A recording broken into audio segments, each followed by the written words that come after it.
Hello everyone, my name is Mark Rossetti and I'm the Director of Operations and Programs for the Luzerne County Historical Society, and I'm here to welcome you for our kickoff event for African American History Month 2021.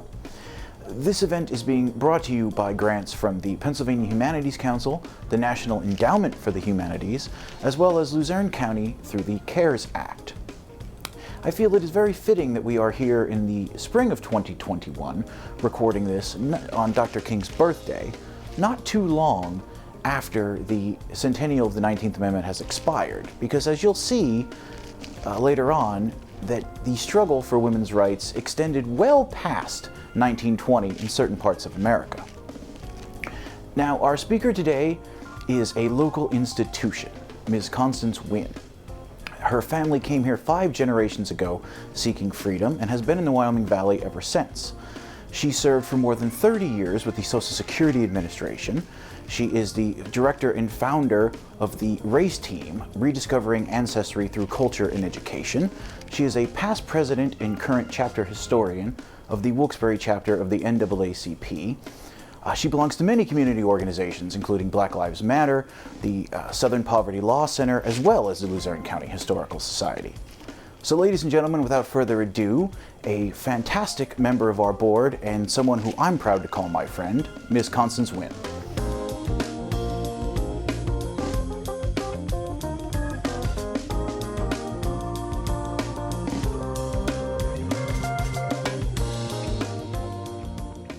Good day. My name is Constance Wynn, and I'm a very proud board member of the Luzerne County Historical Society. My topic for today is African American and women of color in the suffrage movement. Suffrage. Webster's dictionary describes the word suffrage as the right to vote in political elections. I personally belong to several different organizations trying to always be involved with racism, which is still entrenched in our country. One of those groups is the Southern Poverty Law Center, the NAACP. I am a charter member of the National Museum of African American History and Culture. I also have my own organization, and it's an acronym for RACE team, which is Rediscovering Ancestry Through Culture and Education. Also, Black Lives Matter, Northeastern PA United. And then to tie the history together, Luzerne County Historical Society. I have watched political races from Dwight David Eisenhower to present day and have never witnessed what we are experiencing today. 100 years ago, the 19th Amendment gave women the right to vote, but systemic sexism and disenfranchisement of Black women are still blocking equitable access to the voting ballot. Like other disenfranchised people in the United States, women have employed many strategies in their fight for the right to vote. In the late 19th century, some women pushed for equal suffrage through laws in individual states.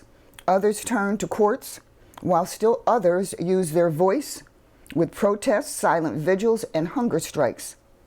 They faced swift backlash, much like other groups seeking their constitutional rights, such as activists who emerged decades later in the 60s during the Civil Rights Movement, who were thrown in jail or physically assaulted for the right to vote, but they did persist.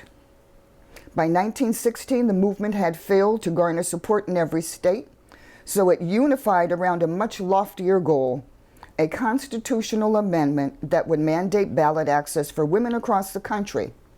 That amendment, which was first introduced in Congress in 1878, was not ratified until August the 18th of 1920. Over the last century, while the political power of women has grown, seemingly gender-neutral ballot requirements have impacted women's voting rights. Black women and women of color have suffered disproportionately from voter suppression tactics that have made it harder for them and other women of color to vote. The centennial of the 19th Amendment's passage is an opportunity to celebrate the courage and conviction of the countless women who have fought on the front lines for equal rights. But after successfully expanding women's suffrage to all states, the movement essentially split into 2 camps. those who wanted to forge ahead for creation of the Equal Rights Amendment, the ERA, and those who focused on registering and turning out the vote of as many women as possible. While both of these endeavors were laudable, the split undermined the united front, and that was crucial for either strategy to succeed.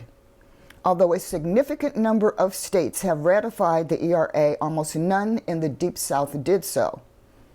To this day, women face voter ID laws that penalize them when they do not legally change their names when they are married or divorced. What's more, restrictions on early and no-excuse absentee voting create additional hurdles for women juggling work and family obligations that still overwhelmingly fall upon the woman. Another obstacle is the growing impact of felon disenfranchisement laws over the last several years. Added to this, the imposition of legal financial obligations of a prerequisite to voting. They must pay court costs and fees and other obligations before they vote. This onerous financial burden on women who have been incarcerated is effectively a poll tax that disparately impacts women of color. Formerly incarcerated women of color have an unemployment rate of 43.6%. putting them at an economic disadvantage against formerly incarcerated black men at 35.2%, formerly incarcerated white women at 23.2%, and formerly incarcerated white men at 18.4%. Accordingly, a report from the Prison Policy Initiative, a nonprofit which conducts research on the harm of mass incarceration. Even before they are incarcerated, women who go to prison are less than men and less than non-incarcerated women of the same age and race. In November of 2018, Florida voters overwhelmingly approved Amendment 4 to restore the vote to 1.4 million of their fellow residents with previous felony convictions. It was the largest single expansion of the voting rights since the Voting Rights Act. But that victory was quickly undermined when Florida lawmakers enacted a new law, Florida SB 7066. That prevented hundreds of thousands of newly enfranchised people from voting because of legal, financial obligations that they could not afford to meet. But Florida officials have appealed that decision, putting the voting rights of thousands of people in limbo when the November election drew near. The litigation also states that the new law violates the constitutional prohibition of cruel and unusual punishment. For women, the fight to vote is not just about casting the ballot. Our vote represents an opportunity to influence policy that affect in some ways and hinder the ultimate attainment of political, social, and economic parity with men. Black women attended and spoke out at political and religious meetings and public rallies. The split over the 15th Amendment prompted Elizabeth Cady Stanton and Susan B. Anthony to sever ties with the American Equal Rights Association, which promoted universal suffrage, insisting that black men should not receive the vote before white women. Stanton and Anthony's racist remarks about black men evoked intense anger on the part of the black suffragettes, including longtime allies Frederick Douglass and Frances Ellen Watkins Harper, which supported both black suffrage and women's suffrage and took a state-by-state stance to procure the vote. As Harper proclaimed in her closing remarks at the 1873 AWSA convention, much as white women need the ballot, colored women need it more. As many whites, including some white female suffragettes, publicly denounced black male suffrage, black women incorporated black male suffrage as an important component of their suffrage goals. Over time, tensions between Stanton, Anthony, and Douglass subsided. The discrimination against black women in the movement continued as certain white women suffragettes leaders sought Southern white male and female support. The anti-black rhetoric and actions of Anthony and Stanton persisted, but so did the women of color's courageous battles for both gender and racial equality. In 1876, Mary Ann Shadd Cary wrote to leaders of the National Women's Suffrage Association, urging them to place the names of 94 Washington, D.C. Black women suffragettes on their Declaration of the Rights of Women of the United States, issued on the 100th anniversary of American independence, which concluded, we ask justice, we ask equality, we ask that all the civil and political rights that belong to citizens of the United States be guaranteed to us and our daughters forever. While unsuccessful in having their names added, she remained a committed activist and in 1880 formed the Colored Women's Franchise Association, which linked suffrage not just to political rights, but to education and labor issues. Despite all this important work by Black suffragists, the mainstream movement continued its racially discriminatory practices and even condoned white supremacist ideologies in order to garner Southern support for white women's voting rights. Consequently, African American women and men became increasingly marginalized and discriminated against at women's suffrage meetings, campaigns, and marches. Even after two of the suffrage camps joined the NWSA and the AWSA and formed the NAWSA, which is the National American Women's Suffrage Association, in 1890, Susan Anthony and other white suffragettes in the South and the North continued to choose expediency over loyalty and justice when it came to the Black suffragists. In 1895, Anthony asked her friend and supporter, Frederick Douglass, not to attend the upcoming NAWSA convention in Atlanta, explaining that Douglass's attention there would have offended the Southern hosts. Ida Wells Barrett and other suffragists reprimanded Susan Anthony and other white women activists for giving in to racial prejudice.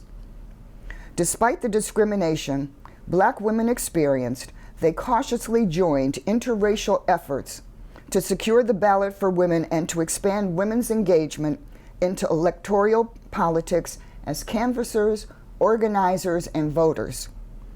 As the suffrage movement moved into its final phase in the early decades of the 20th century, local and national white women's suffrage organizations claimed racial inclusivity and did have African American women as active members, but the actions and policy statements of their leaders reflected a very different racial reality, and one that worsened over time. In 1913, scheduled a day before Woodrow Wilson would be inaugurated, a women's suffrage parade was scheduled. He was the first U.S. president from the South. Her accommodating acquiescence to white racism typified the worsening racial climate within the suffrage movement. Prior to the parade, Ida Wells Barnett, representing the Alpha Suffrage Club, was asked to march at the rear of the parade with fellow Black suffragettes. Instead, as the all-white Chicago delegation passed, she emerged from the crowd and entered the line between two white Chicago women and marched with them because she knew this to be just. Their enthusiasm and political engagement within and outside suffrage campaigns was particularly concerning to whites in the post-emancipation South. The suffrage work of Charlotte Lottie Rowland shows a long history of African American women's political activism outside the Northeast and beyond the conferences and organizations. Like white suffragettes, African American women linked suffrage to a multitude of political and economic issues. They needed to do this in order to further their cause and engaged in multiple strategies to secure women's political and voting rights. At the same time, they combated anti-Black discrimination in the Southern United States and within the predominantly white national women's suffrage organizations. Now, I'm going to name several suffragettes and give you their history, and we're going to start with the African American suffragettes. The very first person that I will speak of, her name is Sarah Breedlove. She was born December 23rd, 1867, and she passed on May the 25th, 1919, but you probably know her better as Madam C.J. Walker. She was an American entrepreneur. She was a philanthropist and political and social activist. She is recorded as the first female self-made millionaire in America as recorded by the Guinness Book of World Records. Her wealth had been well documented. Sarah was born December 23, 1867, close to the Delta of Louisiana. She was one of 6 children, which included one older sister, Lavinia, and 4 brothers. Sarah was the first of the 6 children born into freedom after the Emancipation Proclamation was signed. Orphaned at the age of 7, her mother died of cholera. Her father remarried but died a year later. By the age of 14, Sarah married Moses McWilliams to escape abuse from her brother-in-law. They had one daughter named Alila. She was born June the 6th of 1885. Moses passed in 1887. She remarried in 1894 to John Davis, but in January 1903 she left him, and in 1906 she married Charles Joseph Walker, a newspaper advertising man. Through this marriage, she became known as Madam C.J. Walker. She marketed herself as an independent hairdresser and retailer of cosmetic creams. Her husband and her business partner provided advice on advertising and promotion. She sold her products door to door, teaching other Black women how to groom and style their hair. In 1908, Walker and her husband relocated to Pittsburgh, where they opened a beauty parlor and established Leela College to train hair culturists. She also opened training programs in the Walker system for her network of licensed sales agents who earned wealthy commissions. Between 1911 and 1919, her company employed several thousand women. By 1917, the company had trained over 20,000 agents. As her wealth and notoriety increased, she became more vocal. She helped raise funds to establish a branch of a YMCA in Indianapolis, scholarships to the Tuskegee Institute, Bethel African American Methodist Church, Episcopal Church, and many other institutes. Her new friends were Booker T. Washington, Mary Bethune, and W.E.B. Du Bois, just to mention a few. In World War I, she was a leader in the Circle for Negro War Relief and advocated for the establishment of a training camp for Black officers. We lost her May the 25th, 1919, to kidney failure at the age of 51. She is buried in Woodlawn Cemetery in the Bronx of New York. Mary Talbert, 1866 to 1923. Mary Talbert was a Buffalo, New York educator, activist, suffrage supporter, and vice president of the National Association of Colored Women.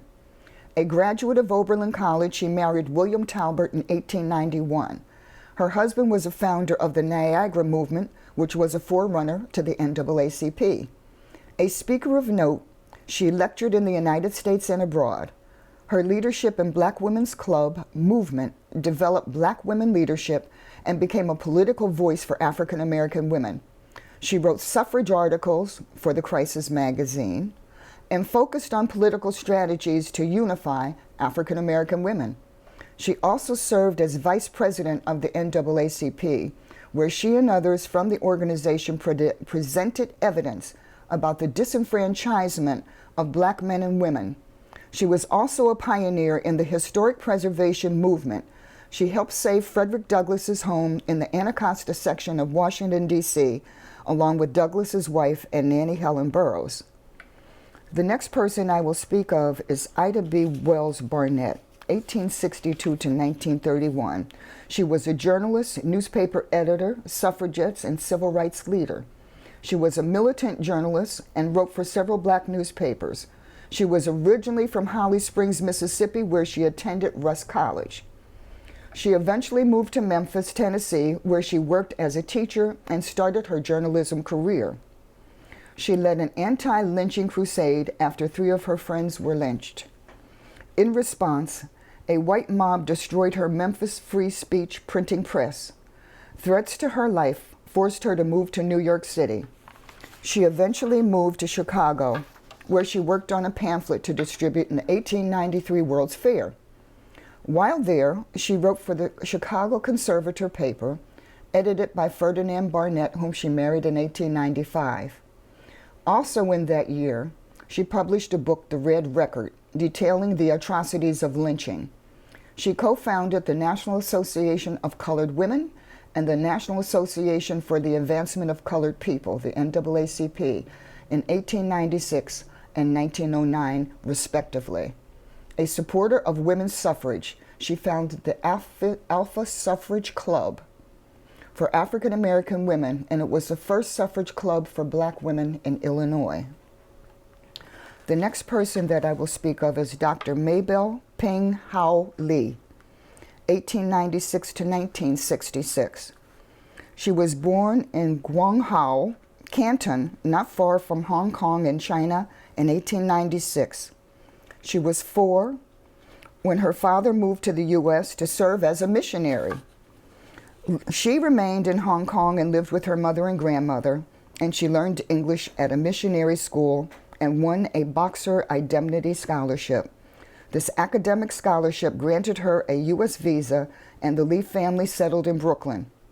By the time she was 16, she was a figure in New York's suffrage movement. New York suffragettes held a parade in 1912 to advocate for women's voting rights. 10,000 people attended the parade. She was on horseback and helped lead the parade from its starting point. The New York Tribune wrote an article about her academic accomplishments and her desire to improve the lives of women and girls. Bernard College, an all-woman school, was founded because Columbia refused to admit women. While there, Mabel joined the Chinese Students Association and wrote feminist essays for the Chinese Student Monthly. In May of 1914, she wrote an essay, The Meaning of Women's Suffrage, and it argued that suffrage for women was necessary for a successful democracy. The extension of democracy through voting and equality of opportunities to women was the hallmark of true feminism. Women won the right to vote in New York State in 1917. In 1920, the 19th Amendment gave women throughout the country the right to vote. But not all women in the U.S. benefited. Chinese women like Mabel Lee could not vote until 1943. This was because of the Chinese Exclusion Act, a federal law in place from 1882 to 1943. This act limited Chinese immigration and prevented Chinese immigrants from becoming citizens. Without U.S. citizenship, Mabel Lee could not vote, yet she and other suffragettes advocated for women's voting rights even though they did not benefit from the legislation. The next person I will speak of is Marie Louise Bottignieu Baldwin, December 14, 1863 to 1952. Marie was born in Pembina, North Dakota.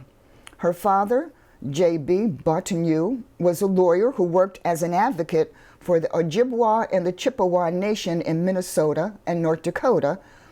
While a teenager, her family lived in Minneapolis, and Marie attended school there as well as in nearby St. Paul. She and her father moved to Washington, D.C., and in the early 1890s to defend the treaty rights of the Turtle Mountain Chippewa Nation. There they became part of an established community of professional Native Americans who lived and worked in the capital. In 1904, President Theodore Roosevelt appointed Marie as a clerk in the Office of Indian Affairs, the OIA. It's an agency within the Department of Interior. She was hired at $900 per year and received a raise to $1,000 before she had served a full year. While this pay was low compared to what other clerks were making, she was the highest paid indigenous woman. Early in her career, Marie believed that Native Americans needed to assimilate into European American society to survive.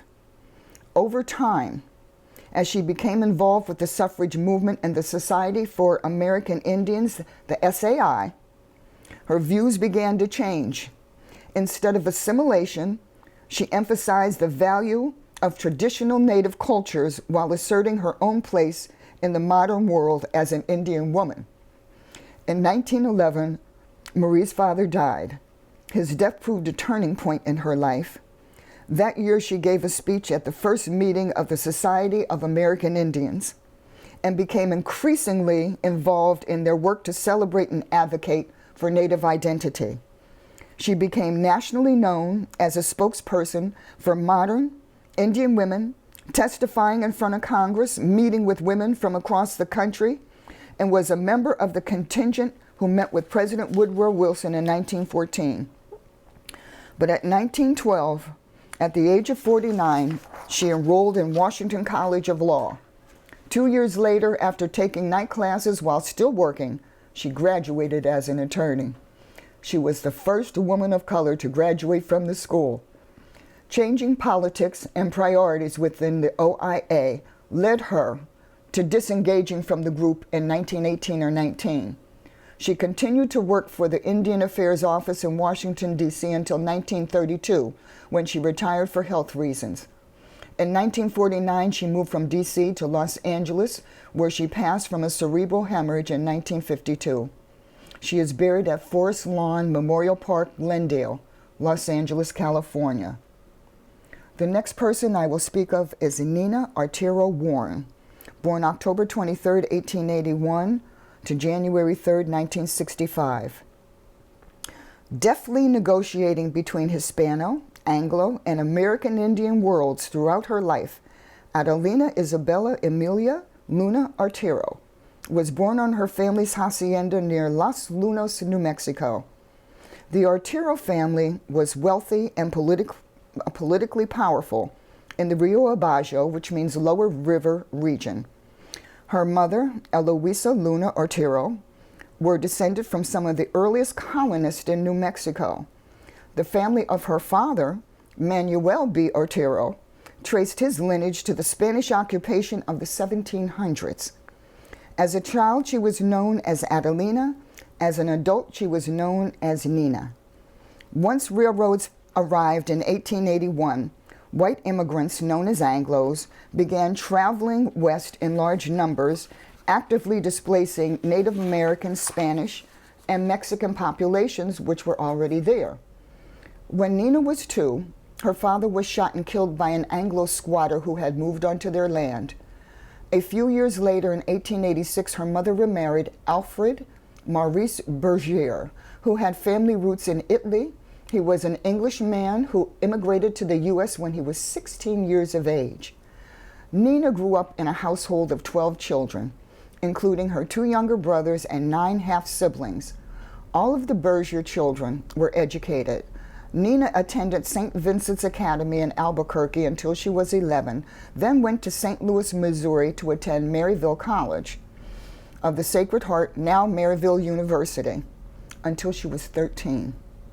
Nina then returned home and helped educate her siblings and contributed to the work on the ranch recorded in her book, Old Spain and Our Southwest. The family moved to Santa Fe when she was 16 and her father was hired as a judicial clerk. She met her husband, Rawson D. Warren, in 1907. He was 35, she was 26. She married him on June 25, 1908, becoming Nina Artero Warren. But unhappy in her marriage, Nina divorced her husband only 2 years later and returned to Santa Fe. Since divorce was frowned upon in both the Anglo and Hispano cultures, she described herself as a widow and kept her Artero Warren last name. She became active in New Mexico politics and worked towards women's suffrage. In 1914, being the eldest child, she moved back to Santa Fe and took over the household duties. And she never left her activist work. Her activist work led her, in 1917, to head the New Mexico chapter of the Congressional Union. She insisted that suffrage literature be published in both English and Spanish to reach the widest audience. Nina did not have to work, but in 1918, while still working for suffrage, she took on the job as superintendent of public schools in Santa Fe County, a job she held until 1929, working to improve the conditions in rural Hispano and Native American communities. For a few years in 1923, she was also appointed Santa Fe County's Inspector of Indian Schools and was angered by what she observed in the schools. She criticized the federal government's Indian school system for the terrible conditions that she observed. She passed away on January 3, 1965. These 6 women, of whom I have spoken, were only a handful of the amazing females. Some of them came up out of slavery to become educated and fight for the right to be an American and to become an American. They had witnessed burning, lynching, and jailing of their own, and they were now and always had been willing to give their lives for their freedom. There are a few more women that I have added to the program to bring it into the 21st century.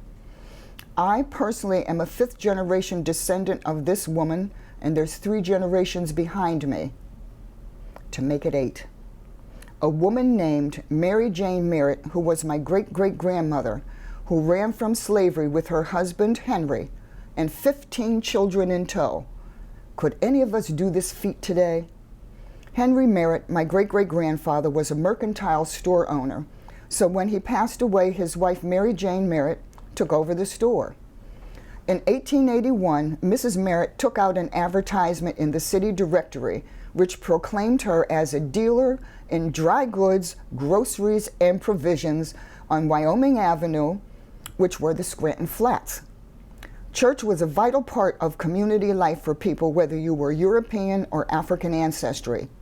When Mary Jane settled in Waverly, an AME church was active in the Waverly area and had been established in 1844. So when she moved from Waverly to Scranton, she would seek a church. Not finding one, Mrs. Merritt opened her home to other African Americans who wanted to establish a church. It is uncertain precisely where her church group met in the interim, but they soon moved their meeting place to rooms above the Boston store on Lackawanna Avenue, a fact that suggests the church was growing. By 1871, a Sunday school was established at 423 Lackawanna Avenue.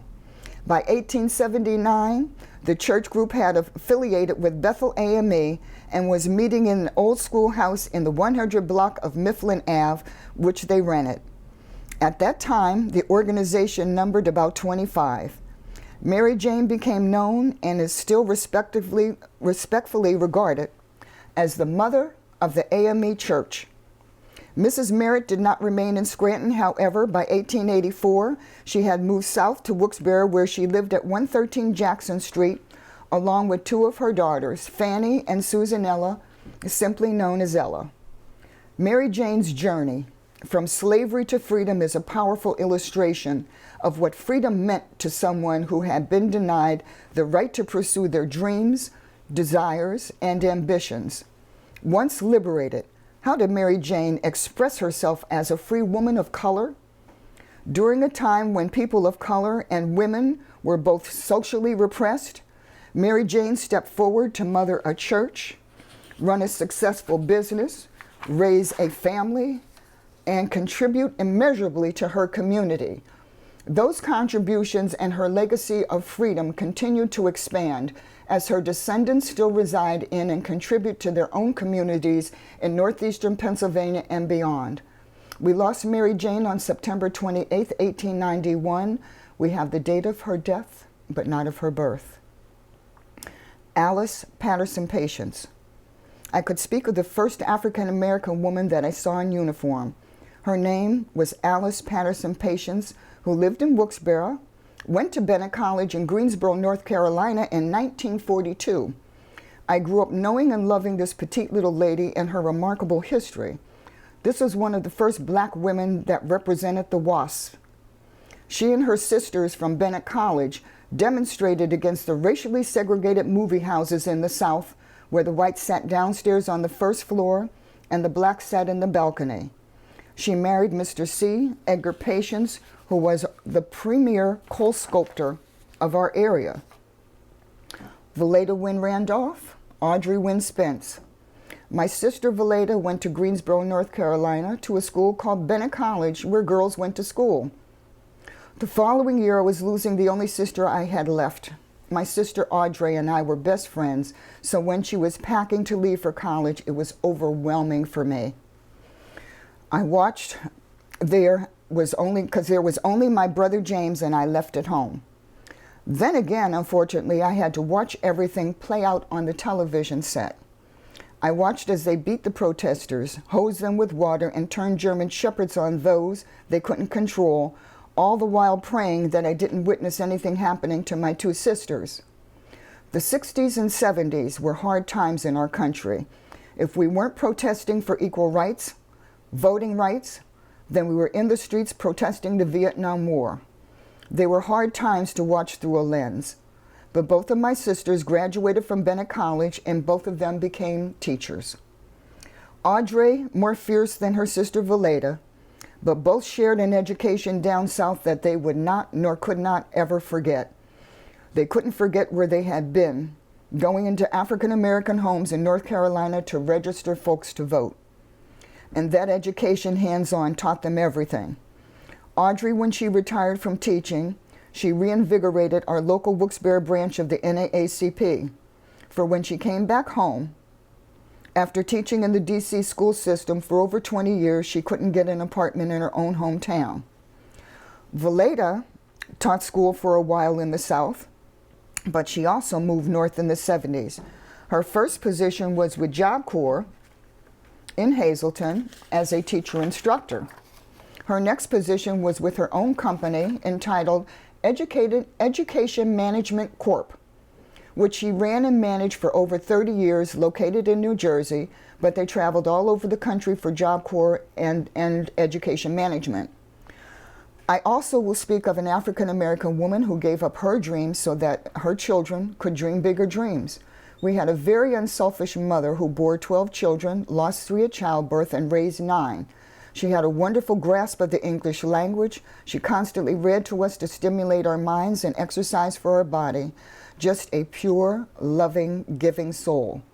I watched her scrub floors on her hands and knees, take care of everybody in the household until she got sick and had to stay in bed, but that was rare. Election day was another time I watched in amazement. No matter how sick or busy or tired she was, no matter rain or shine, she and my father would walk up the hill to the school so they could vote. My mother's educational level was 9th grade. My coal miner father was 3rd grade.